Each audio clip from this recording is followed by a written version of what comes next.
A line goes down at a beverage plant. The alarm says filler stopped.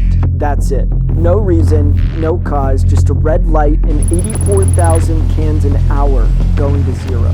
The operator has minutes to figure out why. The plant runs 3 shifts. Every hour can add up to millions of dollars.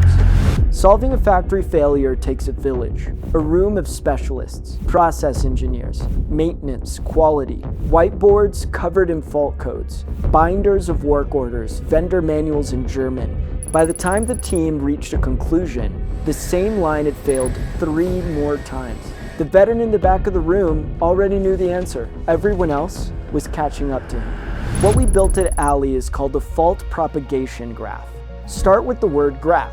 In math, a graph is a structure made of 2 things, nodes and arrows. The nodes are events that can happen. The arrows are the relationships between them. Graphs have been used for centuries to model anything that depends on something else. Road networks, molecules, supply chains. What makes ours different is what the arrows mean. They are not correlations. They are not causes. The arrow from node A to node B says when A fires, A is part of what makes B fire. That distinction is the whole point of a field called causal inference, the difference between 2 things happening together and one of them making the other happen. Most analytics today is correlation. Our AI researchers chose to build the harder thing. The graph also encodes hierarchy. A canning line is not a flat list of sensors. It is a system of systems. The line contains the filler. The filler contains a CO2 injection subsystem. The subsystem contains a pressure sensor. When that sensor drifts, the alarm shows 3 layers up. The graph carries that hierarchy explicitly.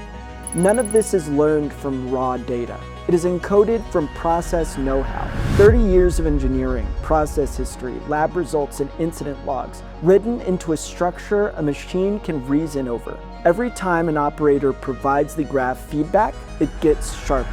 Last week, an alert fired on a canning line. Dissolved oxygen at 31 parts per billion, above shelf life spec. The graph could have chased a drifting sensor, maybe even a degraded tank upstream or a leak in the transfer line. It asked one question first. Was there a tank change in the last 15 minutes? Swap a tank, and the transfer line itself purges with CO2. The sensor reads high until the line settles.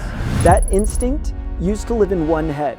Now is the first thing a junior operator read at 3 in the morning, enabled by Allie. A factory that can explain itself will never forget again. That's what we're building at Allie. Intelligence embedded into operations.